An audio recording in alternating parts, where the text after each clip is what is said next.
scary movies? What's up? What's up? What's up? How about mid-ass movies? Do you like those? Mid-ass movies.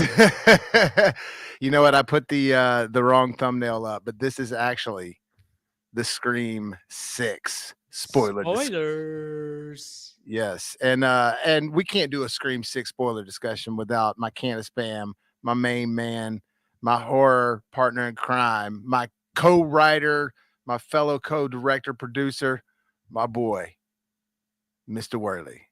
What's your favorite scary movie? Oh, you said Not this one. you couldn't. How's this guy? Yeah, it's Yeah. so energetic. You got to love it. Yo, man, he listed off so many credits for you. I was about to start playing the Oscar theme music. He kept going on some of those. My coworker, my life partner, my best friend ever. I was gonna My say lover. co-writer, my co-producer. Yeah, I almost Yeah. said lover. Yeah, it's like when Apollo Creed's getting all those names, and he's like, "You got any more names?" Like, patience, we're almost done. Yeah, patience, Yeah. my friend, patience. Well, yeah, we just saw Scream 6. I can't believe that those words are coming out of my mouth because it sounds. I was telling my stepdad Do the you other day. believe the words that are coming out? Do you understand the words that are coming out of my mouth? understand? No, I was seriously like telling my stepdad the other day, just like, oh yeah, so tomorrow night we're going to see Scream 6, and as soon as I said it, I was like, that sounds ridiculous. Like it sounds like going to see Freddy's Dead, Freddy's 7, because we're at that point with these movies. Do you agree? Yeah. I mean, listen, post. I wish my old co-host was on here because one of the main things we always talked about when we would working together when we talked about movies was how the industry completely changed after 9/11, and the people who finance movies really just wanted to do sequels all the time because it's the easiest bet for money, right? So in the past, prior to 2001, you would have never thought of a franchise going 6 movies deep. Like Rambo didn't even go 6 movies deep. And it over decades. Yeah. Yeah. But now, no problem, son. We'll do 25 John Wicks, no problem. Well, so here's the deal. The John Wick ones have been pretty consecutive and pretty good so They've been far. good. They've been good, right? This fourth one, in this trailer, but it was right before Andrew walked up. It's pretty funny seeing John Wick riding with a full black suit and tie and everything on a horse in the desert. And it was like it was clearly overseas. And now I'm sure that once I see what's going on in the movie, it'll have its whole reason that that's happening. But it was sort of like, all right, this is a part 4. So is it, and I don't think it's going to end at part 4. No, I think that they have every intention of going. Usually when they sign these things, it's a package thing. They don't just sign for one more. Usually it's like, all right, you ready for 3 more, buddy? Until Keanu is like, I'm out. And then they'll just try to replace him. Right. No, well, they already have the side characters in it. They've already got the Ana de Armas spinoff and etc. So we're getting off topic though. As always. Always, right? Check this out, Andrew. It's like the Friday the 13th Jason Takes Manhattan poster. Yeah. Man, those are so beautiful. If only the rest of the movie was that good. Right. Yeah. It was all right. So did you catch that clever little clip of them watching Jason Takes Manhattan? Oh yeah. Did you get it? Did you get it, dude? Because like they're in Manhattan, so they're watching God. Jason Takes Manhattan. So hilarious. Why do we have to be so meta all the time? They really were in this movie too. And I mean, just the whole How long did it take you guys to figure out the killers? To be honest, I'm not going to say that I actually figured it out. I went back and forth a lot, but I was right with the token nerdy white kid. I just knew. I didn't say it out loud to Bobby, but I just knew that he's got to be it. He's going to be one. They can't help themselves but to make the nerdy white kid suddenly this horrific, sadistic, overpowering killer. They can't help themselves. He reminded me of the son of the killer that was the killer, and I Know What You Did Last Summer. So because in part 2 it's the father and the son, but he was real nerdy the whole time with him. And it's like y'all use the same trope here. Yeah, Bobby, you're right, but that's a full ass grown ass man at that time. Well, no, this is a kid who could barely pass for 20 years old. Oh, you're right. I mean, it's a little more. What I'm saying is that they're just trying to use that trope again. Yeah. So that's the only one. I mean, that one eventually I figured out, but yeah, the only way they got me is by, spoiler alert, once again, adding that third killer. That's the only surprise I had. As soon as the roommate showed up, if I was staying at Chicago, I would have said, hey, I put my money on her. As soon as she started telling her sad story to what's her face, Sarah. That's her name, right? The main character's name. Why am I like Samantha. Samantha. I was like 85% positive. You mean the redhead talking about how she lost her brother? I remember as they're sitting in her room and she starts talking about how she lost her brother. And I was like, I'm 90% sure this bitch is a killer. And then we meet her father, and he immediately throws out I can get off the case if you want me to. And I was like, okay, that's another obvious try to bait and switch tactic that these hack ass writers always use. And then as soon as we see the psychiatrist die right after she tells him, hey, this is my alibi. The psychiatrist knows where I was. I was 100% convinced that was a father-daughter team up. And the only way they threw me off was with that third killer. But as soon as, homegirl gets stabbed in the subway and she's like, was I wrong again? That's when I started suspecting him as well. Right. So can you tell me, first off, we're going to talk about the kills in this. We're going to talk about, the quality of the kills, but we're also going to talk about the severity and the actual real stakes of the kills, because half the people that got attacked in this lived. There's nobody good. Nobody of any importance died. Yeah. No. But they couldn't even give Gail a proper kill. No. Like, oh, she's still alive. Guys, how funny would it be, by the way, if we find out in the next film that Gail died during complications of surgery? Yeah. Right, because they just can't get her back. Yeah, they just can't afford her. They just can't. They can't bring themselves to give her a proper like slasher death. And they the whole time in this movie, they're talking about how legacy characters are not off limits. Like, oh, but you're still not going to kill one. It's well, and even then, when they start doing the other kills, like, what was the reasoning behind killing the two guys in the beginning and the psychiatrist? By the way, Bobby, I want you to guess what the first thing I thought of when that killer takes off his mask in that alley. What's the first thing I thought? Well, okay. Fuck, because we've talked about him so much. I don't want to get this. Shit, now you're making me nervous. Flash Thompson? Well, yeah, of course. Yeah, there you go. But what we talked about when this guy was in Willow, how he seems so out of place. I was like, Bobby, he's flashing every movie. That he's flashing every movie and he's just getting transported and he just looks lost. After No Way Home. His Anshul's theory is the multiverse. No Way Home, he gets trapped in the multiverse and he gets transported to Willow, where he looks completely out of place, and he's just trying to hide the fact that he's Flash because he knows nobody will believe him. So he's Flash in this movie too. Yeah. And now he's being driven crazy by being transported through the multiverse, and so I just didn't understand. Like, I thought it was cool to twist you around to be like, oh, but this isn't a normal opening scene, and because at first when Samara Weaver's getting attacked, I was like, well, this is kind of fast. But then it's like, okay, now they're going to something else here. But it's like, outside of them being in the same film class with them, because they talk about that, what was the real importance of killing them if this person was trying to get revenge at Samantha and the people from that did this stuff to Richie? Because he gave him a C- on the paper. You remember that? Yeah. Well, by the way, as soon as he takes off his mask, you're like, well, this dude's about to die. You know? Well, I mean, you knew immediately that he's taking off his mask. Okay, well, he's not going to be the actual killer. Death flag. Right. There's just no way. So, that was obvious when he took off his mask. But they never connected him or the dead guy that you never really got to see aside from a corpse. Why were they trying to follow in the footsteps of Richie? We got to finish Richie's film.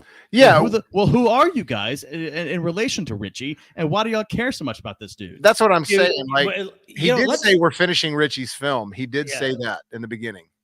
Let's table the motive discussion for the end of the movie, because this is where these movies always drive me crazy, and it was Kaokin times 20 with the ending of this movie.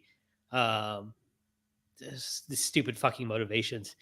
But here's the thing. Don't you love modern Hollywood writing? Yeah. And there was a lot of those issues. It's not that this movie was all bad though, guys, right? There were some good aspects of this movie. It's like the part 5. It's not that you're watching something that it's like, oh, can't put my eyes on this. It's just same old. Well, no, I thought the beginning was clever. They had never done anything like that before. Some of the kills were where somebody somebody's donning the ghost face mask and literally kills somebody, and then they end up being the next victim. That was clever. It's never been done before in this franchise.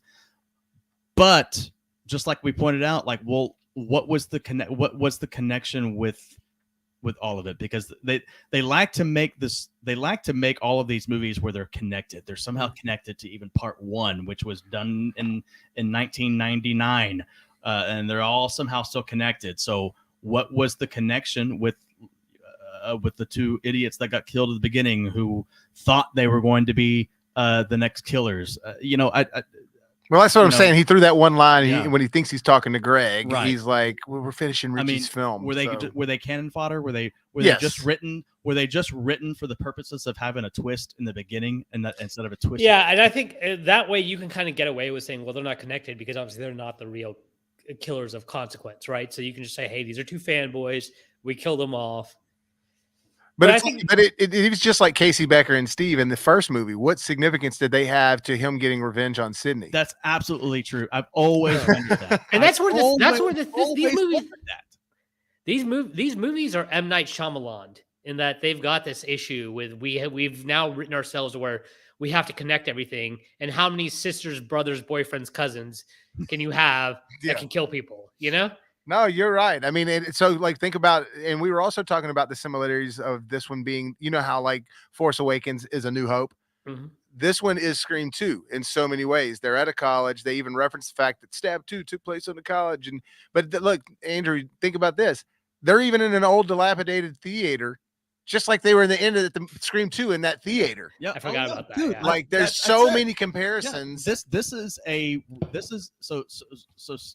is Scream 6 trying to be Scream 2, just revamped. And look, I can buy one time that maybe a mother snaps and tries to get this crazy murder spree going, and her son was a serial killer, but she couldn't accept that. She had their own belief in her head, and she's getting vengeance. I can accept that happen one time, but now we're to a point in this movie. It's like this is just what parents do when their kids get killed. Serial killers that just go. Yeah. Oh, by the way, the guy is a cop.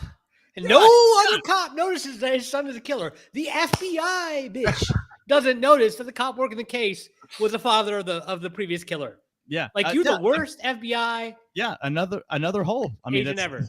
I feel like I'm a 14-year-old reading my first like whodunit crime novel. Yeah, it's like I've never seen these tactics before. Listen, there's no way I should have been able to figure out these killers as fast as possible. The only way you can is because they keep doing the same thing over and over and over again, to where as soon as you see them on screen, they even direct them the same. That's how I figured out this roommate was a killer, because I was like, yo, she's doing that classic Scream thing. This bitch is it, right? I know it. And then as soon as you meet her father, you're like, well, obviously they got to be connected because he's a cop. So there, boom and boom. It was that easy, you know? Yeah. You're not. Everything you said is so right, and so what Andrew even said right before we go, because I asked him today, because we had our stream earlier, and then I was asking him, I was like, so what are your predictions? He basically just said what you just said. You side streaming on me? You got a side stream? No, you and me had our stream today. I just told him in the theater. I was like, I was like, here's what I think's going to happen. I think it's going to be rather predictable.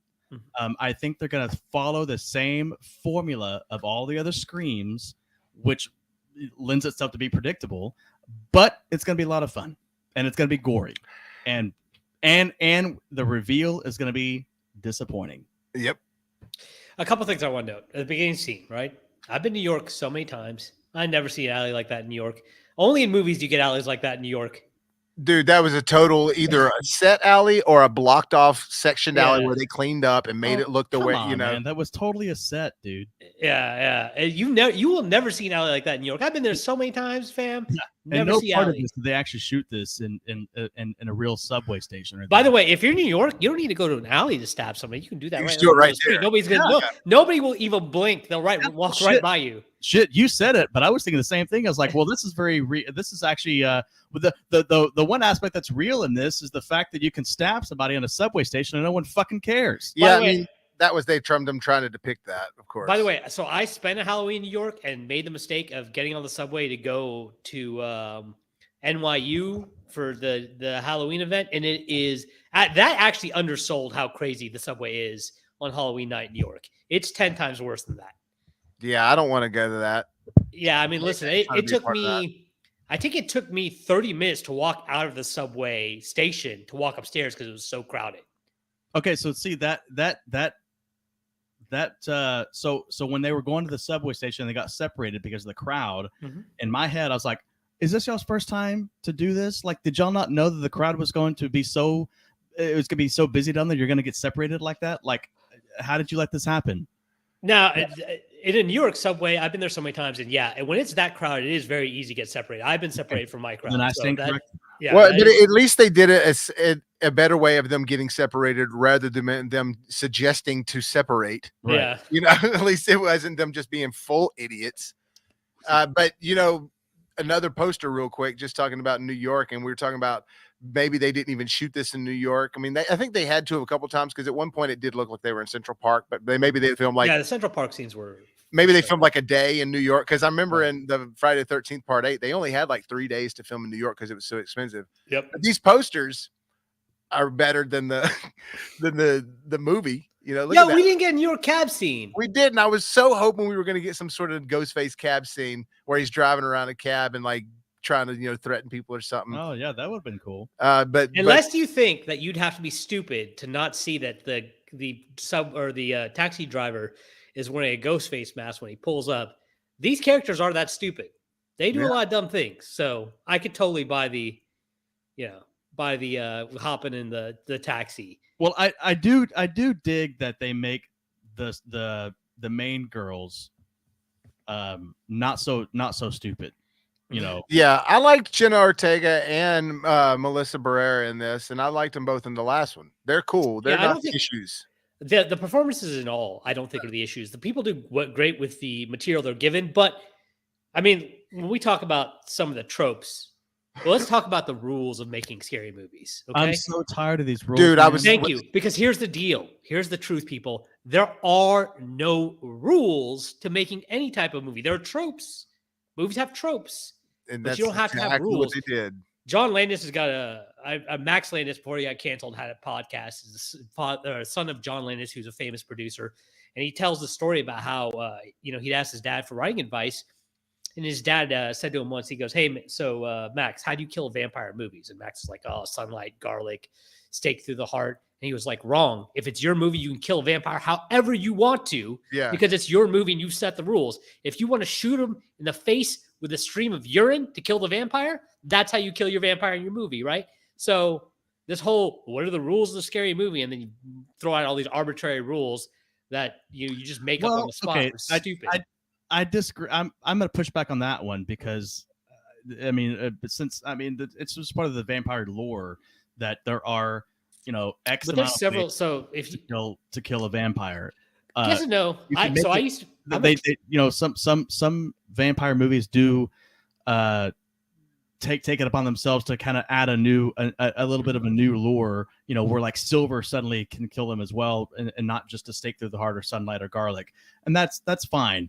But when it comes to these rules where the virgin can stay, it doesn't die, or all the tropes that you have to see in these movies, that's what I'm sick and tired of. Yeah. Look, the first Scream was doing it because they were poking fun at the 80s and how the 80s slasher movies always did follow these tropes and these unwritten rules that Randy's character kind of pointed out, and that was them sort of tongue in cheek with the horror film genre, the original Scream. And they have just gone so far with this meta, and they film within a film within a film within a film that is just gotten out of hand. And if you want to change this franchise around, you've got to do something. You're not even breaking. You make fun of of all these rules and tropes, and they're having them in the movie, which I get. That's part of the meta of it. But like I said this to Bobby before, I'm going to say it on camera now. The Billy Loomis says in the first one, it's a lot scarier when there's no motive, Sid. Uh-huh.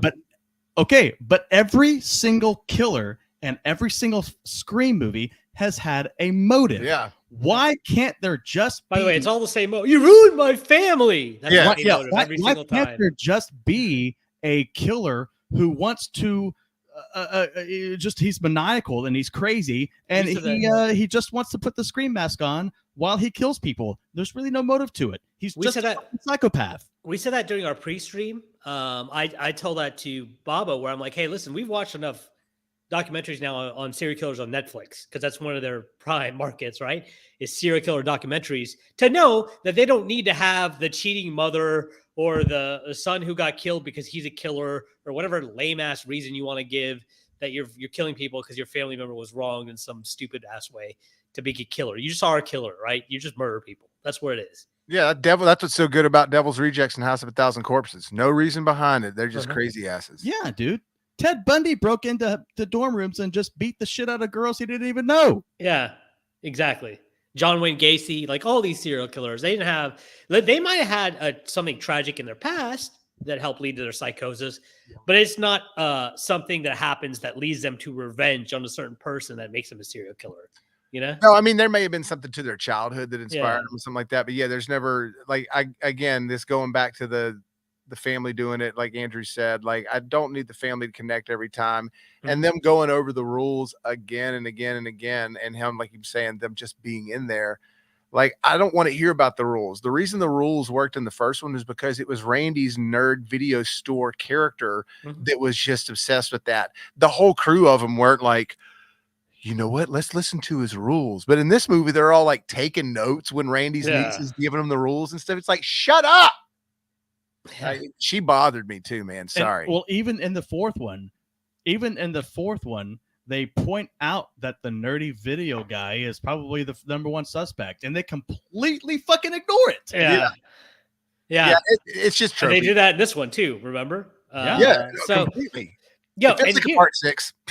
and I was gonna say this for when we got to the end, but since we've already brought it up, let's go ahead and dive into it. The number one problem I have with Scream movies, it's a writing issue that I keep running across in a lot of movies, and it's particularly bad in this series: exposition vomit.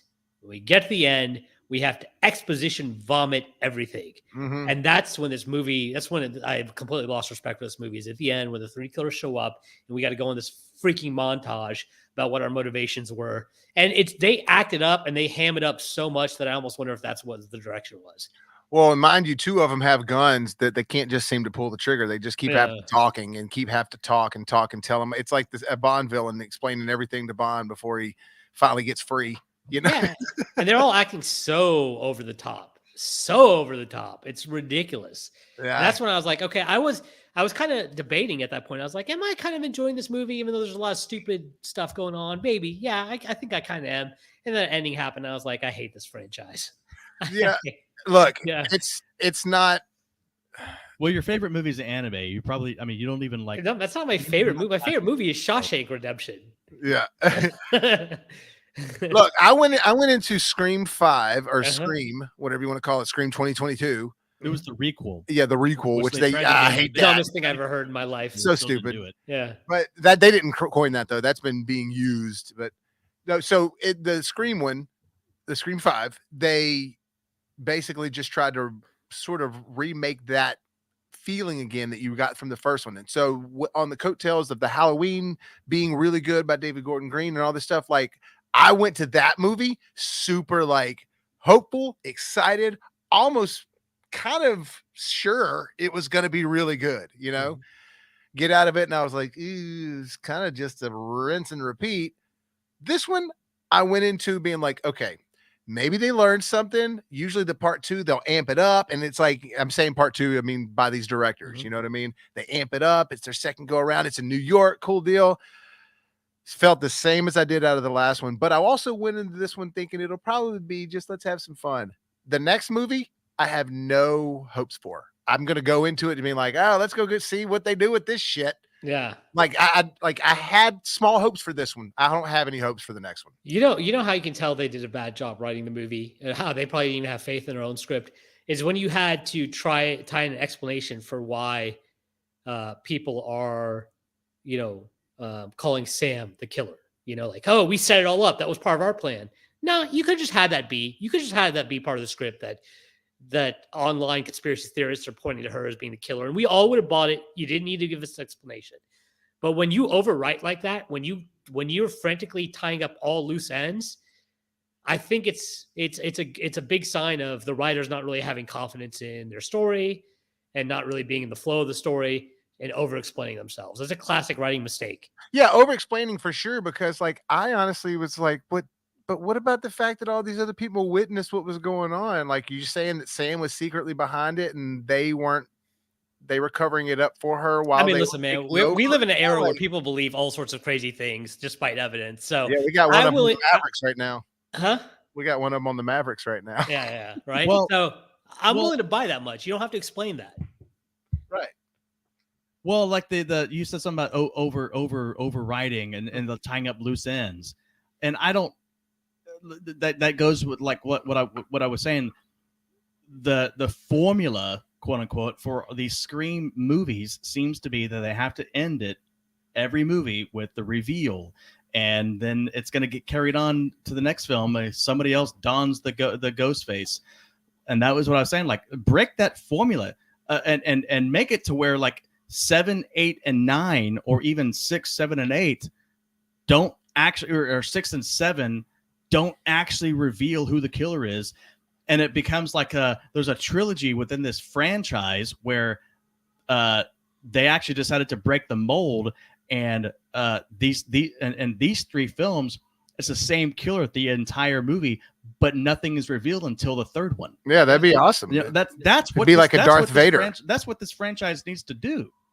Yeah. No, I think we both all agree on that. Well, they're going to do another one because Jenna Ortega is just too on fire right now. Right. Well, and this one's already getting well received. They're already in talking to Nev Campbell to bring to since all that money shit happened with this one. They're already talking to her about part 7. There's inevitably going to be a part 7 where they want to bring her back in. They mentioned her several times in this. They did give themselves an out though They by weren't saying trying she to deserves ignore a happy ending. They did give themselves an out. Yeah, for they said sure. she deserves her happy ending, right? So that's an out if she doesn't come back. Right. Yeah, you're right. And I'm glad they did that. She deserves her happy. I love that they gave her they gave that line. I love that they didn't ignore that Sydney is still a presence in them, even though she's not in this film. But I'm just saying, inevitably, there's going to be a 7. Inevitably, there's going to be a 7. And if they bring her back, if the money is right this time and they don't fuck her around, she's going to be in it. And I just think that she's already made a record, right? I'm just like, where are you going with the story where this killer can possibly have any care in the world about Sidney Prescott at this point? Right. Yo, can I just say this? I mean, since we want to be hip with a vernacular and appeal to the younger viewers out there, I'm going to use some hip vernacular. No movie villain has ever taken more L's than Ghostface. There's multiple versions of Ghostface in every movie, and they always die. This guy is the biggest loser of all movie villains of all time. Yeah, but that's because Ghostface is just a face. Costume. It's always but how you can be scared of a guy that you know is going to die? Like, first of all, just don't answer the phone. Yeah. Okay, just don't even answer the phone. Then he's powerless because he wants to play with you the entire time on the phone. You just hit click and then hit call block on that bitch. And They should do a sketch on that. Like, being like, I can't kill him. Okay, you know what? Let's touch on that, Anshul, because I still want to understand why Gail Weathers had a cordless phone. Yeah, no, we talked about that. Bob and I talked about it when the previous computer came out. It's like, yo, Gail, it's 2022. Why literally? What about at the beginning of the movie, that one restaurant answering it on that rotary phone? Yeah. Like, I could maybe buy that, right? Because it's a restaurant. Maybe you want to have hard. I laughed at it. I laughed at it until I realized it's a restaurant. It's like, all right, I'll get it. Yeah. Overall, this is just going into the collection because I'm going to add it in the collection. It was okay. It feels like a part 7 or a part 6 now. It just feels like the way that all these franchises like Friday the 13th and Halloween and Freddy were towards the end of the same continuity they were trying to keep. Now, mind you, you can start over again and start retelling something and do a new thing, and that's cool. But like by the time they got to part 8 with Friday the 13th, people were just kind of like, oh, here's another one. Same thing with the Saw movies, same thing with Freddy, same thing with the Halloween stuff. this has reached that point Yeah, because it's they're like, still keeping this continuity. you know what this movie is? This movie is me checking my tires and realizing the tread is almost gone and saying, I can push past a couple more miles and inevitably hitting that blowout in the middle of the highway like I always do and having to buy 4 new tires instead. This is what that movie was. And Yeah. listen, there are some parts in here that, like you said, there are some parts that were kind of fun. Even though the jump scares don't really exist in this movie because they still do that old lazy way of jump scares, I thought the scenes where the killer was present and chasing people down were still a lot of fun, you know? Yeah. And it was a cool, it didn't really scare me, but I didn't really see it coming when he attacks Jenna Ortega and Samantha on the street. Mm-hmm. Tara and Samantha, like they're on the phone with him, and all of a sudden, then it's right before they go into the bodega. Yeah, that was good shit. Like he just came out of nowhere, so that was a good one. And when like in Gail's apartment and all that was good. Like I like the intensity of that when they're so a lot of that stuff. There was a lot more of intensity throughout the film. It wasn't just like, all right, let's slow it down here for a second. There was a lot of chase scenes. They were moving from one point to another. So that was cool. And it wasn't unenjoyable. I mean, It was like, oh, it's fun, well paced. It's just nothing I haven't seen before. Yeah. I mean, just scaring me. No, but I don't think movies are meant to scare you anymore. No. There are some little details in the bodega scene that I just kind of noticed, just having been in New York so many times. Like, no white guy is on a bodega in New York. It's all people like me, right? And then also, bodega guy, don't say hey before you're about to shoot the dude. Just shoot the dude. That is such a common mistake. They even do that in Endgame when I can't remember who it was that was about to kill someone, and then Black Widow is right behind her, and she's just like, "Hey," and it's like you could have just got her. Yeah, hold the trigger, homie. It's a classic trope that happens in not just horror movies. It's always like you always got to get them to turn around and see that you're about to kill them. It's a shotgun. All you have to do is hear it click. That's a much easier way to do it. Like that's just some of the level of detail in these movies is really missing, and because you can just tell it's turned to a money making machine, and they just hire new writers and they're just like, just hammer us out a script, homie. You don't need to make it all that difficult. Just go watch the other Scream movies. Use it as a template. We got our things that we need, and just hammer them out. Especially for these movies, for these, which is a mistake because that's not as much as the third one wasn't received well. That's not, at least they were trying to do something with the David Gordon Green Halloween movies. And the first two, I think most people do like them. The third one is the one that people don't like. But what I'm saying is it didn't seem like they were just like, here, just go write something. It seemed like they had a lot of love for that. It just seems homage-y. Like, oh, let's show all the stuff in the theater. Oh, let's make it Scream 2 repeated again. But it's all in a blender, mix it up and see what we come up with. But it's all the same ingredients going in this blender every time. It's a parody of itself. Same ingredients and it follows the same formula, know. And it makes me wonder when this script is given to the studio execs or people even higher than that. I don't know, but are they the ones kind of saying that hey, I think we need to show, I think the killer needs to be revealed right here. I think this is how it needs to be, because it makes me wonder, like if somebody else were to present a script and say, how about this time around we don't reveal the killer? Do you have the studio exec saying, "Oh no, that's not Scream"? Maybe. That's not. Yeah, maybe because we're Scream works. And if that's the case, well, then then are you selling it? Then if that's the case, then you got to sell it. You got to sell it better, because that's what needs to change. Yeah, you got to speak the money. So, I mean, this is, I have a unique perspective because while I was a former financial advisor, I didn't go to college and take finance classes till I was in my 30s. I didn't become an advisor till I was in my late 30s. No, you're you're what E and Vince and Entourage will call. Well, prior to that, I didn't know anything. You care too much about money. I could barely balance my checkbook. But Andrew, you let me finish. No, but as I was saying, like, listen, you kind of realize when you take a step back and you realize how the world of institutional investing works and how big the reaches of big projects like this and financing actually affect the economy overall, and how much of it can be affected by return of investment, then you start realizing that you do need these movies to make money. And sometimes the decisions to make money are for the greater good as well. But sometimes, yes, you can get too caught up into that and not realize that you're hurting yourself by being afraid to take risks. Batman right? and Robin. Yeah, there you go. Perfect example. All So with about this one, toys. the people that are the investors need to realize, okay, like listen, what they're thinking is probably like, hey, listen, we got this property, we can milk it because sequels are hot right now. We just can't fuck up the formula. So as long as we keep it the same, we'll have a built-in audience. That's not necessarily a given, right? Take a risk with a movie. I would think that since the fifth one made money, this would have been the perfect one to take the risk and know that you can bring people back for the next one. Me too. And yeah, like kind of like what you kind of touched on it, but you can argue that not fucking with the formula is how we make money. But you can also argue that, hey, in this day and age, with so many things changing and so many avenues of filmmaking, maybe now is the time to take more risks and kind of spice up this franchise. And guess what? You'd probably make more money. You'd probably have another hit. Well, you know what I just realized, boys, while we were talking about all this, and it just hit me.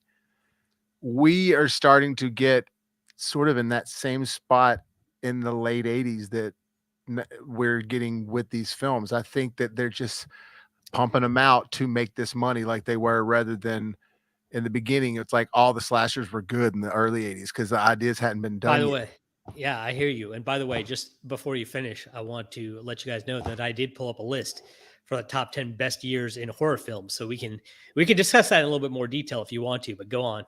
No, yeah. I mean, what I'm saying is it's getting to, I think that the studios are thinking right now, all we have to do is put these formulaic films out and it's going to be cool. But in turn, all it's doing is they're just putting out these mediocre films, which is making the genre mediocre again. It's making just enough money for you to kind of be excited about the next one. But that's as far as it goes. Why do you think this movie's been so well received by audiences, by critics? I'm still confused why the last one was so well received, to be honest. Yeah. Now listen, for the love of me, I can't figure out why people love Venom. So maybe I'm losing my touch a little bit. But that I enjoy Venom, but I don't recommend it. Son, you know what I mean? I have no interest in watching two shadows fight each other. I think it's the majority of non-intellectual people, and I don't mean that as an insult. I mean that as people who they're not like us, where we're gonna go and have a podcast and pick it apart. It's simply people who want to go to a movie and be entertained, and when they're entertained, they give it a good rating. Yeah, and you're also stupid though. Yeah. No offense. I don't think you're not intellectual. Hell, but... I think what you meant is people wanting to go disconnect and not think when they're watching these things, whereas we like to actually get into it. Yeah. We like to actually break it down. Okay, yeah, sure. That's you just got to watch what you say on these things, because then people will come back and be like, these guys are haters. They think that they're smarter than everyone. We are. I'm not going to dodge that. We are smarter than people. Yeah, that's why you're watching us. Okay, you feel free to jump on a comment if you disagree with us, and then we'll smoke you. Always go ahead and dog on Kevin Smith while you're at it. Yeah. Speaking of guys that need to get smoked, listen, man. There was a real moment, just to kind of wrap this up, where I thought I was going to be coming in here and saying, you know what, the movie was dumb, but I had a lot of fun, and then that ending just sucked the life out of me. Yeah, I still had fun, but I do think that the third act killed it. Yeah, and I like I said, but the look of the face of the performers that played the killers, they even thought it was ridiculous. Like, you know. Well, I don't remember if I said this in this podcast or just right before we started, but it was very. I very much thought about Dermot Mulroney being the killer, him being the chief or the sheriff or whatnot, because it very much Scream 3, which you probably didn't watch it, Anshul. I did. Very much made you want to believe that Patrick Dempsey's character, who was the cop, was the killer. I mean, there were so many moments, and that was and that was not the reveal. So in this one, it was oh, I see what they're doing. They want me to think that it's the cop, just like they wanted me to think it was the cop in part 3, but this time it is the cop. And he had to have like you kind of pointed out in the early part of this podcast, like there had to have been so much corruption or so much just idiots in the force who are not able to put these pieces together. Like, hey, this guy is related to you. I want to know how he covered up his daughter's murder. Is that your son that was the killer? Yeah. And did we just see him last year? And I thought your daughter died. Where'd she go when all those cops were around? Yeah. By the way, that was another thing that I forgot to mention. That is like when we see the daughter quote unquote die, we never see stab wounds, and that was another thing that just hammered home. Like, okay, it's a team again, especially when he's the guy that finds her body. Which I love the explanation of. I switched out her body. Like, oh, really? You came with the body? You came with an extra body to the crime scene? Yes. Nobody say anything that the cop is carrying a freaking extra body into the crime scene? Yeah, and he walks out. He's crying. Yeah. And it was just look. Just threw an extra body in my front pocket, walked into the crime scene, and switched him out real quick. Like, come on, man. Well, so let me ask y'all. So would there are movies that are done like this where the killer is kind of telling you what he so it was very easy to do this and do this, and while they're telling you this, they're showing flashbacks of how they did it. Do you think that would have worked for this? I don't think you need to over explain anything. Like, once again, I think that's a lack of faith in your own writing when you feel the need to over explain. And I've been there as a writer, by the way. I've been there where I'm reading back a story and I think I'm covering all these holes and these bases, and I think like I've got everything fitting together. And when you go back and reread it, you're like, man, I didn't need to explain that. I didn't need to explain X, Y, and Z. I could have gotten away with just explaining Y. You know? Sounds like me coming up with an excuse to call into work. Yeah, there you go. The audience is smart enough to figure these things out. And your filmmaker, that's part of being a filmmaker, is you don't have to just have verbal cues, verbal hints. You can use visual hints, and the audience will place things. That's how editing became an art form. Beauty about telling a story on film with visuals. You don't actually have to say it. And like you said, quick cuts. Quick cuts to, him and what's her face getting up after like he comes in the room and taps her on the shoulder while she's playing dead, and she gets up and walks away. You don't have to do we switched out bodies. The audience literally wouldn't have cared about that. The hardcore people like to pick apart movies might have cared about that. But when you come out and you give us a lame reason, well, we're all going to pick it apart. Yeah. No, I guess what I'm saying is like, okay, you remember the movie Now You See Me about the magicians? Yeah. So when he's starting to kind of put things together, it's showing the flashback of how they pulled this off that you hadn't seen before. So what I'm saying is, what if Dermot Mulroney's character, the cop, the father, is saying how we brought in a newly corpse to make it seem like it was my daughter. What if it showed you, as he's telling you that, it showed you what exactly they did? Would that have been a bit more like, oh, okay. Well, here's the problem as a filmmaker is like, you also got to figure out when somebody writes this, you're like, what do you bring in a corpse when you're a cop? Like, I think that would be my challenge as a filmmaker. It's like, there's no real way to do this. You want me to film a scene with this? Come on, guys. I can only do so much. Also right there, he's still explaining everything. Yeah. What's showing a flashback going to help with that? Like, it's still unbelievable to me that a killer's just going to sit there and just say, before we do the bad thing, let me tell you. I hope in the next movie the guy starts. I guess I'm just, because it's already not believable. We're already sitting here talking about how it's not believable that he's going to sneak a corpse into the room and pull it and play it off as if it's his daughter. So that's what I'm saying. Like, maybe if we see a visual of what exactly he was doing, then it's like, oh. I see where you're coming from, and I think visual cues and flashbacks would have worked. With that particular one, though, I think you outreach yourself, because I think people would have bought the fact that you went upstairs, you were the first person to come down, so she wasn't dead, and you figure out some way to hide it, right? And they wouldn't question, well, exactly how did you hide it, unless you're somebody that's super hyper obsessed with picking apart a movie. But when you go ahead and you say something that, hey, I switched out the bodies, well, then that invites people to say, well, how the hell would you switch out the bodies with nobody noticing? How the hell did you put a corpse in that building? Yeah. How about this? Why did she have to die? Why couldn't she have just been hurt? Then you wouldn't have to fake the death. And then she still could have been the killer. Yeah, audience would have bought any. They didn't need an explanation for that part. I went upstairs. We faked her death. That's all you need to say, because they saw him come out of the apartment first, so they would have accepted. Well, he figured out some way to hide it, right? Your audience will accept that. But once again, you try to over-explain because you don't have faith in your writing. Well, and I'm saying this once again as somebody who's been there. That's when you make those mistakes. Not everything needs to be explained.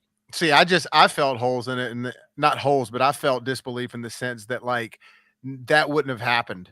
There's no way that like Sure. there's just been that like to me it's just like why'd you even have to kill her? Why couldn't she have just been hurt, gotten like stabbed, and you took her to the hospital and she just took a hit for the team, Because just I like think Billy we've and already Stu done that did, in Scream you know? movies, right? Where people have been stabbed and then turned out to be the killer later. Haven't we You done think that? they were in just ones trying to take it to the next step to sway you even further to make you think Yeah. it wasn't Oh, her? yeah, yeah.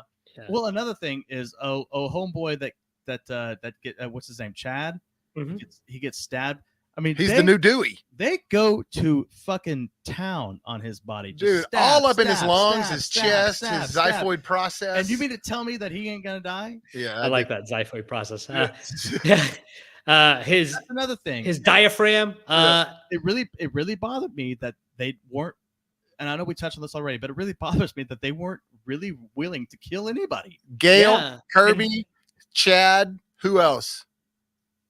And Gail's boyfriend was a fucking hoss. Danny. And you mean to tell me? Oh, that the you other mean to boy. tell me that big muscular But dude? I can tell you what the dude looked like. We only saw out of focus shots on the guy. I can tell that guy was really be pissed watching the final cut of that movie. That Like was you very can't even see my interesting. face. Yeah. And also, how many times can these girls or any guys get stabbed? Like not just Chad and live, but like Jenna Ortega got stabbed hardcore multiple times. So Yo. did Kirby. Like, and the same thing happened in the last one. They got Yo, stabbed. not in even the front. girls. Yo, how many times is Ghostface? How many concussions? That guy got more CTE than Chris Benoit. Yeah. You know? I mean, how many times you can get a vase across the head, you know, a book across the head, a baseball bat across the head, and then you fake like you're passed out. You're not. No, man, you got CTE. Maybe that's the real killer is CTE in these movies. Yes. They keep getting But knocked out. You know, and you're not right. And every time they take off their masks for the reveal, Yeah. there's never marks on their faces as if they didn't actually get someone beating them, fighting back with them. These sons of bitches. I can't. Yeah, you're right, man. I mean, it's just like there's just let's tighten this up a little bit to make it to where it's a story where like, Guys. man, that really got me, dude. But no, it's just like, oh, here's another one, part 6. All right, I've got my idea for the new pitch. We're going to combine Smile and the Scream franchise, and we're just going to say the mask is cursed.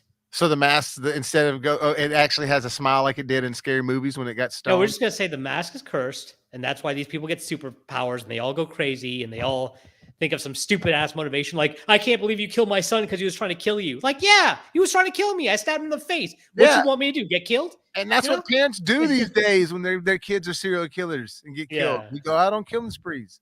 Yeah. That smile was dope, by the way. That's how you got to save this franchise, because I don't know how many. First of all, you know, 23andMe, you got to be busy with these family trees. There's got to be a lot of mental health issue Yes, with for these sure. family trees. All right.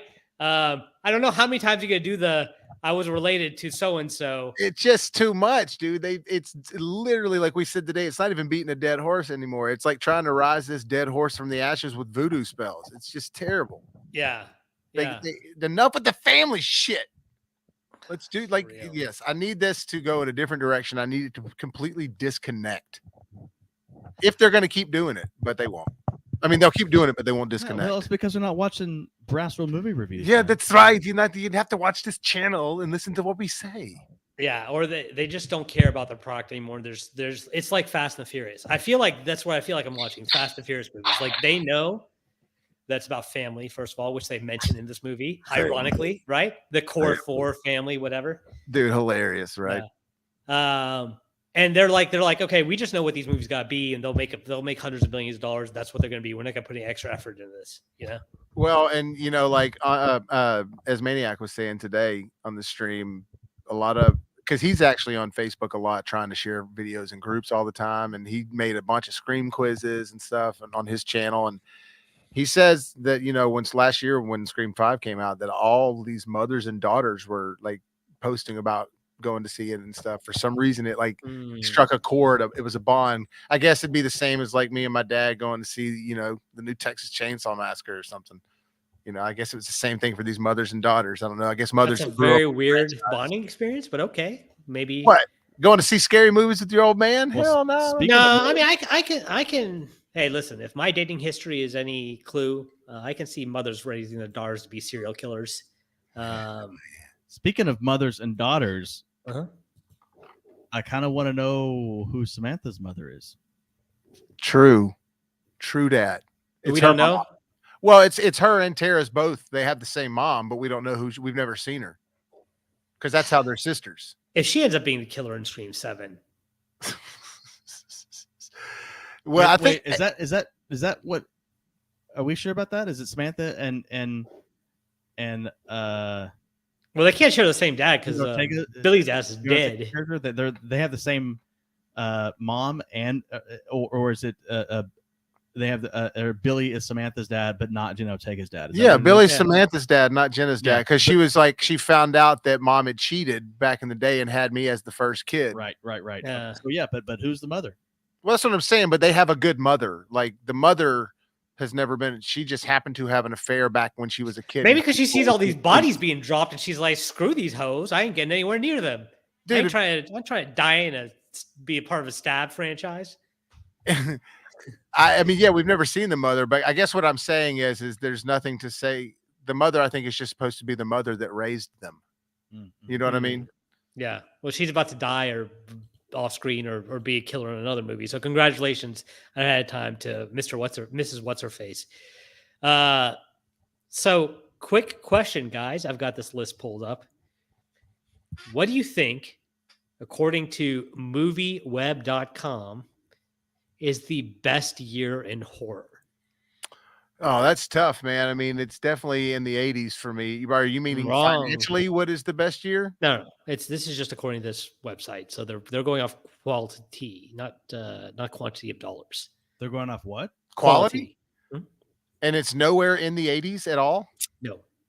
That's interesting. Wait, But they're going off the quality, as in like the As what they consider to have the best quality of movies for that year, in their opinion. I mean, for horror. Mhm. Yeah, again, this might be preference on what style of horror you like. Let's hear it. 1978. I was literally about to say I bet they're going back to the Interesting. 70s then. Halloween, Body Snatchers, and Dawn of the Dead are highlighted. Oh, we got a new guy here, King George. Thanks for joining and saying wouldn't be surprised if the mom was at the video store. That's a good call. Yeah. That's a good call. Yeah. Where Randy worked in the first one. That Yeah. would be interesting. The mom was the manager. Thanks for joining, King George. Hey, somebody that's worked at a Blockbuster, that can turn you into a serial killer. So I worked at a West Coast Video, which was a competitor to Blockbuster, and it was great. Or it can turn you into the next Quentin Tarantino. yeah, no, I happen to work for what was actually considered the busiest Blockbuster in America. So that's why my experience was no bueno. Guess what number 2 on that list is, by the way, boys? Let's hear it. 2022. Bullshit. The best year in Not horror. lying. That Scream is- 5, Smile, it was great. I mean, Smile's got to be X. part of that. Pearl, X and Bodies, Pearl. Bodies, Bodies, Black Phone, Smile, and the this is their words, endlessly brilliant Barbarian. I hated Barbarian. I didn't hate it, but the third act was totally a letdown, in my opinion. This list is already bogus, man. Yeah, it's bogus. Now, Let's some go. of the Let's things just. I was right. I'm going to rattle off some of the other ones real quick, and you can tell me if you want to focus in on any of them before we get out of here. So, number 3, 1974, of course, Texas Chainsaw Massacre is the big one they highlight there. Also, Nin- Black Christmas. I believe, yeah, that's on here as well. Black Christmas, very good. 1931, that was the Universal Classic year with Mummy, Dracula, Dr. Yeah, all the Universal monsters. 1997, the picture's got my my crush from yesteryear, Jennifer Love Hewitt. Of course, Scream was that year. Scream 2. Oh, yes. Huh? Oh, yes. Scream. I know what you did last summer. Oh, yeah. No, what you did last summer. Devil's Advocate is listed on here. Mimic as well. That's a horror film? Devil's Advocate? That's a horror film? Hell yeah. Yeah. The Devil's in it, son. I feel like it's a horror film. I have it in my horror section, I think. Mhm. Would you say Mimic? Mimic was an underrated one, not 2 and 3, but the first one. No, was yeah, good. I dug Mimic. Yeah. What about Also, The Cure is listed on that one. The Cure? Uh-huh. I don't know if I know that one. Or Cure, not The Cure. Sorry, Cure. Cure. Still, I'm not sure if I feel It's like a foreign film by Koichi Kurosawa. all right, I'm gonna check that out. Yeah. Okay. Wow. We school Bono on some horror here, huh? Movie Web. That's pretty Yeah. good. That All is right. pretty good. Most of the time, I do know it. 6 is 1980, which would be The Shining, Friday the 13th as well. Yeah. See, why would that not be? How in the world does that not, or does 2022 beat out that? That's insane. Look, Yeah, Shining. I mean, listen, Stanley Kubrick's my GOAT director, right? So The Shining is right up there for me. and I loved Bodies, Bodies, Bodies. I really did. I put out a good review for it, but it's a straight up party, fun little Yeah, that's horror not a film. horror Yeah, it's a social commentary. It's making fun of kids and their need to be, Yeah, and it's an accidental horror film, by the way. Like Yeah. nobody's out to get anyone in that movie. You know what I mean? It's like, oh, look what happened. So it was funny, but to say that it was a great horror, like what? Number 7, 1991. So this is interesting because you may have some category issues with this one. People Under the Stairs, great movie. I don't like that movie. I liked it. Silence of the Lambs, they have listed as a horror movie. Cape Oh, Fear, that's they a have horror listed as a movie. horror movie. Both of those are horror movies. They're just disguised with good actors and good directors. And But those are both horror movies for sure. Number 8, 96, with your boy Billy Loomis and Scream. Also from Dusk Till Dawn was in there. Halloween for I'm sorry, no. They just mentioned Halloween. But yeah, Scream it was in there. 1999. You know why 99's listed? Let's hear it. Jason X. I'm kidding. This movie changed filmmaking probably more than any movie in the last 20 years. Oh, well, The Matrix, but it's not a horror movie. Blair Witch Project. Oh, yeah. It is. Yeah, that one was so the Paranormal doesn't have a leg up on that one, because Paranormal I think is still the most profitable because movie. you don't have paranormal. You don't have paranormal if you don't have Blair Witch. That's true. Yeah. So while Sleepy Hollow in '99 by Tim Burton is perhaps overrated just in name value alone, we also had Audition by Takashi. Dude, that Miike. movie. I don't know if y'all have ever seen that. That movie's brutal. Is it? Yeah. Look at this guy. He says, "Minus Scream 3, the '90s were a great time for horror." Yeah, a lot of people. I have a little bit of love for Scream 3, not because I think it's scary. I just think there's something about the movie that's kind of charming to me. But we'll get into that another time. But a lot of people disagree with me on that. They don't like Scream 3.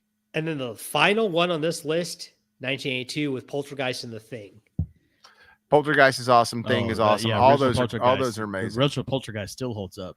Yeah, and the remake of Poltergeist, I love Sam Rockwell as a director or as an actor, but it just goes to show you when you get a bad director on something that you can even make a good actor bad.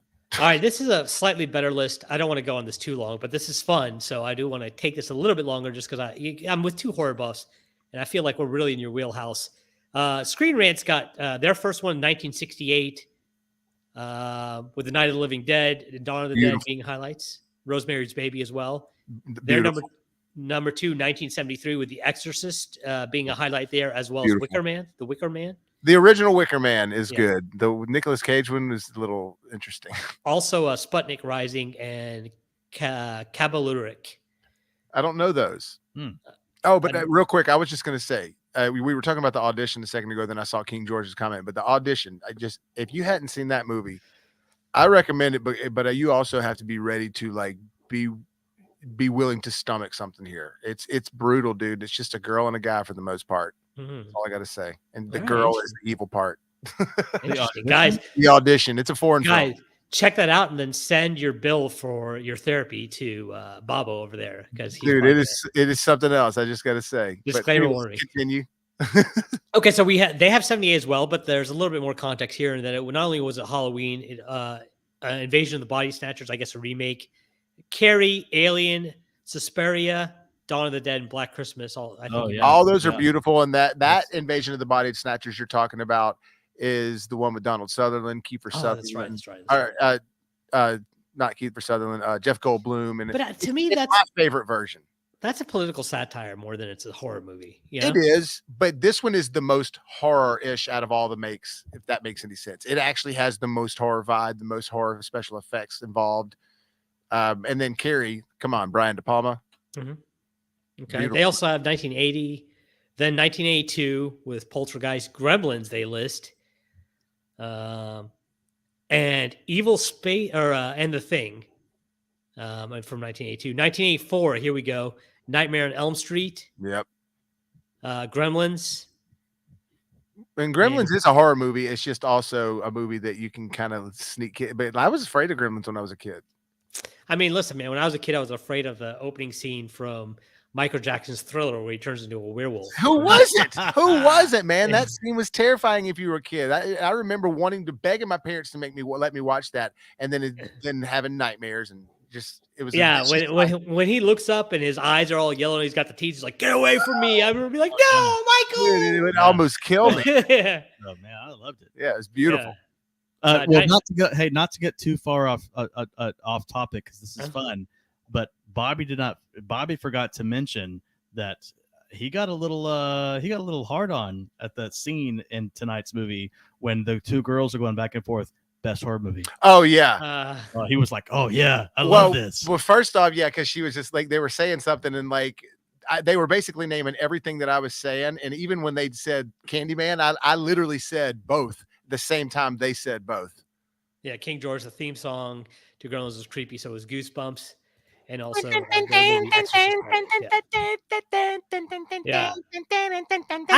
the thing about that scene where the two chicks are going back and forth between the horror movies. It just makes me realize how replaceable Randy really was in the first movie. It's just like anybody could be Randy. You know? Well, and she was that. Kirby was that in part 4, so that was kind of their thing with that. Yeah, but I don't like the fact that they always have to throw your token Randy in the movie. Yeah. All right, so hey, before we wrap this up, what was your favorite kill, Anshul? What kill? I mean, was there? That's like, was my favorite. Was my favorite random person that died? Was my favorite? I mean, look, the only people that died were the 3 in the beginning, the psychiatrist. And who else? And the psychiatrist is probably the best kill. And the girl on the ladder. Oh, that's right. Yeah. She fell. Yeah. So that was the worst kill. It's like, she falls. Who cares? But I mean, it was good special effects when she hit. Oh yeah, she did hit her head on the. Yeah, on the dumpster. Yeah, that was pretty. Yeah. But I think I like the guy in the fridge at the beginning.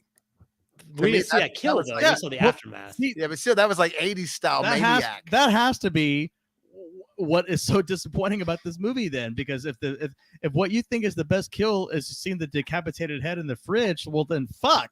No, his whole body was in there. I didn't think the psychiatrist kill. You never saw it happen. Oh yeah, the psychiatrist kill was straight into his his eye. Yeah, that was pretty crazy. Well, and then they did stab. She did stab the dorky killer right through the cheek. Yeah, that's and he still managed to get up and chase after them, like he's like because they didn't shoot him in the fucking head. Yeah, King George makes a good comment. The 3 killers' deaths were okay. Yeah, I still think the psychiatrist was the best one though. Yeah, her getting Dylan in the eye was pretty good too. I did like when she hit that girl in the face with the brick, and then she showed her on the ground, and she's got like teeth all spit out. That was good. Yeah, once again with CTE. Aftermath, and they all still managed to your point, Anshul, they all still managed to get up to make the last kill. Like, who are these people? Yeah, no kidding, dude. They need to join the Avengers. Yeah, for real. NFL needs to study these people. Okay, right. Like we got some cures to concussions. Real quick, I want to wrap up some of these lists because I want to throw out a shout to some of these movies that are on here. We only got 3 years left. 2002 with 28 Days Later, Evil Power, The Ring. Yep. 2015 with The Witch, Green Room, It Follows, and the Tucker and Dale versus Evil. All those are solid. And Evil Dead, and of course Train to Busan. Train to Busan's really good. 2017 with Get Out. Once again, to me, not really a horror movie, social commentary, and Cabin in the Woods. It becomes a horror movie at the very end, basically. It's not really a horror movie. It's more like a mystery thriller until the very end. And then it's like, oh, they're doing brain transplants. Also, like, Upgrade was on that list. And Upgrade to me wasn't as much a horror movie to me either. I think horror falls into a bad category sometimes, like rock music. Like, I don't consider a lot of bands that are considered rock to be rock. Right. Bands. Yeah. No, you're right. I think that thrillers sometimes just get thrown into the horror. Plus, like you guys know, I mean, there's different types of horror. There's slasher films. There's and what's horrific to one person might not be horrific to another. So it's all, I guess, subjective. Right, like a Kevin Smith movie to me is the ultimate horror film. Dude, it's so funny. I saw Clerks 3 at Target the other day when I was just, I'm always looking through the. It's already at Target? I didn't even know this movie came out. It's already at Target. Dude, it was in the theaters for like a week, and then it went to streaming, and then it went directly to Target or stores. But it's funny, man. I just I don't have any interest. Kind of feel like. Did you pay money for that thing? No, I haven't even seen it. Oh, No, I he just wanted saw to it see it. there. No, I thought we were going to watch this, and we were going to have a debate on your boy Kevin Smith. I'm afraid to watch it just because I just don't have a lot of faith in it after seeing Jay and Silent Bob reboot. I need to make you and Ez, since you guys both are Kevin Smith lovers, I need to make you watch that entire He-Man animated series. No, I don't think that Kevin or that Ez likes him. Okay. He just do it to bust my balls. I do. I think he's doing it to mess I have with you no interest in watching the He-Man remake because I heard it was garbage. It's one of the worst things I've ever seen in my life. But Kevin Smith makes a lot of terrible things. I mean, he's written 2 of the worst comics I've ever read in my life. Okay. All right. So look, we're already 5 minutes over on this thing. So I'm just saying, you're right. Horror has different meanings for like, Kevin Smith still having a career is pretty horrifik, but yeah, we can end it on that. But listen, Bobby and I love horror films because you can always just have so much fun with it. And you don't need a lot of star appeal to pull one off. And you need sex appeal though. This movie does have that at least. And you don't really need a whole lot. You don't need a $20 million to make a good one either. No, and I'll say this, that you brought up X and Pearl and one of those, and you've heard me mention those a bunch. That's a prime example of how you do sequels to movies that are horror movies, and they are nothing like each other, and both equally as good. Yeah. Like they were totally different. I mean, to the way it looks, feels, soundtrack, smells, even it's in a different time period, like not even like a couple years, decades. And it's a prime example of how to do it. And the next one is going to be in a total different time period, but still connected somehow. And it just feels fresh. So, I think that there's a way to make horror movies without being formulaic. Okay. So here's what I want to do. I want to get your scores, and then I want to end it with one final important question, and then we can bounce. Okay. All right. Andrew, we'll start with you. What's your score on this movie? What are y'all's ratings? So we got trash. We got real mid, right? We got really decent, and we got of course our final one, which is real fresh. Okay, really, really decent, and that's really just because if you're looking to have a fun time escaping and watch a movie that you'll ultimately just be entertained with, especially if you're a kid of the 90s, you're going to enjoy it. That's why the Rotten Tomatoes audience score is over 80%. Fair enough. Babo? I wish we had a thing between mid and decent. Well, you guys created this shit. Oh, I know. I mean, but I'm decent. Saying, decent is it's not good. It's not great. Was that like a C? Okay. Huh? Mid's more like a C, I would say, and mid is 5, right? Decent would be anywhere from 5 to 7. Okay, well, yeah, I would give it as a 6. Okay. Yeah, I'd say mine the same. Then I'd say mine's decent. Yeah.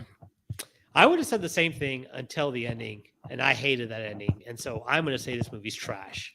Oh, boy. I'm going to rate it a 4.5, a 4.75, right? So if you round up, it's a 5, but really, we don't round up here. It's trash. And once again, I would have liked this movie until that end. That end, I was just like, I can't take it. Yeah, the ending was not good, but the ending felt just like Scream 2 to me. And so, yeah, there were moments of this I liked, but I do need to watch it again because I did like Scream 5 a little better the second time, but not a ton.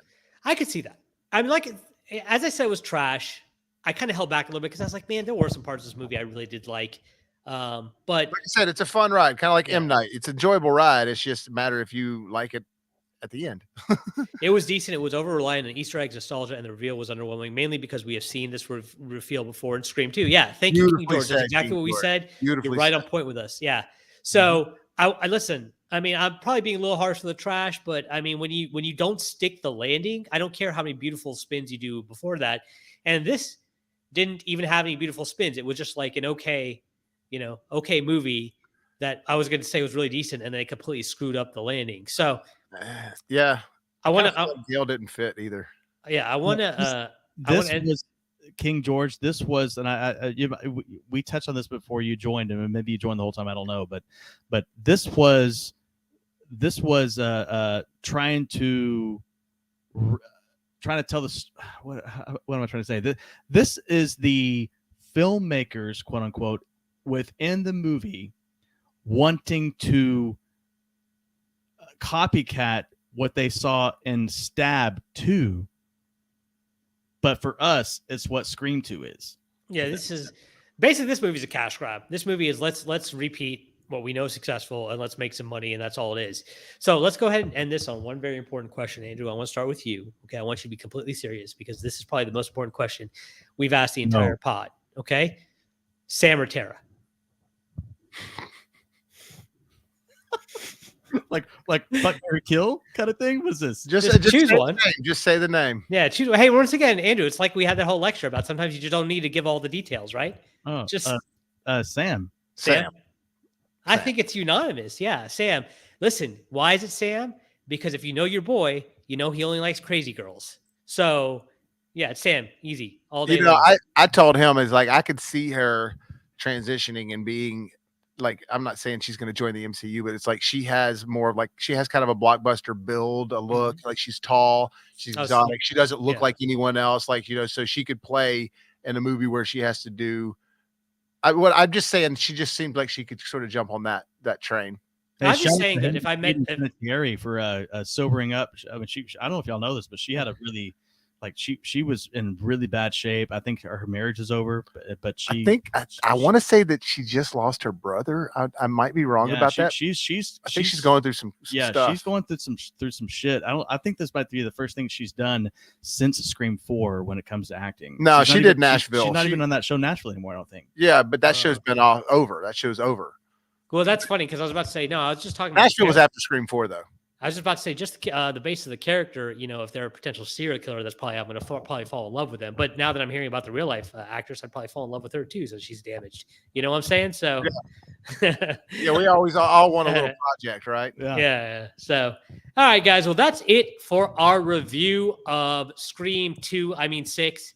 And so we hope you enjoyed listening to us as much as we enjoyed talking about it and talking about how much we didn't enjoy it. But if you want to hear more great content like this, it's really easy on how to do it. Guys, all you got to do is look below you. You just hit that subscribe button. Then after you do that, hit that bell notification to be notified when we drop more videos in the future. Comment below. Comments are always welcome. Be a part of the community and give us some things to talk about. And most importantly, when life gives us lemons, what do we got to do, Andrew? Don't scream it. Make some hot, fresh popcorn. Oh, yes. We out. Peace.